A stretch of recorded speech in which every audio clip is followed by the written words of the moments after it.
what are some of the hidden places glucose is that we may not see or may not understand, that we can't figure out on a day-to-day basis? Because I feel like when I went to that test of the no sugar cereal, in my head, that didn't have glucose, only for me to understand it was the rice that it was made from that was having that impact on me. So are there any others that you know that are hidden? Actually, breakfast food is usually a top offender, right? So orange juice, fruit smoothies, breakfast cereal, even if they say no sugar or low in sugar, that doesn't mean they don't contain glucose. It just means they don't contain any table sugar, but they could also contain sugar from fruit, which is quote unquote natural. So it doesn't have to be claimed as an added sugar in a package, right? Breakfast foods, huge offenders.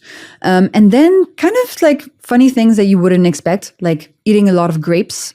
If you eat 50 grapes, that's actually a lot of sugar because the fruit that we eat today has been bred to be extremely high in sugar and concentrated in sugar. But I think breakfast foods are one of the biggest ones. Oh, also dried fruit. People don't realize that it's not because something comes from fruit that it's good for you. Dried fruit or fruit smoothie or fruit juice can contain, you know, tens and tens of grams of sugar, even though it originally came from a fruit. But your body doesn't care whether sugar came from an orange juice and is now in an orange juice, or whether sugar came from a beetroot and is now in a can of Coca-Cola, right? Those sugar molecules will both lead to a glucose spike. Yeah, and it's interesting because I think the way we've been trained to have a sweet breakfast, I've switched to savory breakfast last year, and that's something you are a big hack of mine. Yes. Yeah, talk to us about that switch. Well, listen, the glucose spike that we experience after breakfast is going to control the rest of our day. So if you eat in the morning something that is pure glucose, like most of us do, right? I grew up on orange juice and Nutella crepes, so I know. Sounds amazing. It was amazing, but then at 10:30, I was exhausted because I was crashing. My glucose levels were crashing, and I was super hungry because after a big spike, you experience a big crash, and that crash activates the craving center in your brain and literally tells you, Jay, go find some chocolate, you know, and you cannot resist. I know what that voice sounds like.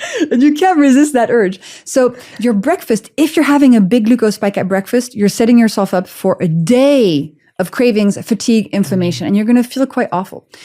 An important switch to make is to switch from a sweet breakfast to a savory breakfast built around protein. Right? Whatever kind of protein you like. Maybe it's dairy, maybe it's tofu, maybe it's protein powder, maybe it's leftover fish from last night, maybe it's eggs, whatever kind of protein you want, that's going to keep your glucose levels nice and steady.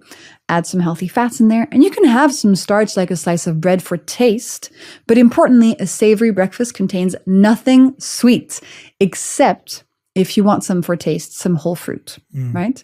And you know, all those sweet breakfast foods that you love, you don't have to say goodbye to them completely. The best time to have them is for dessert after lunch or after dinner.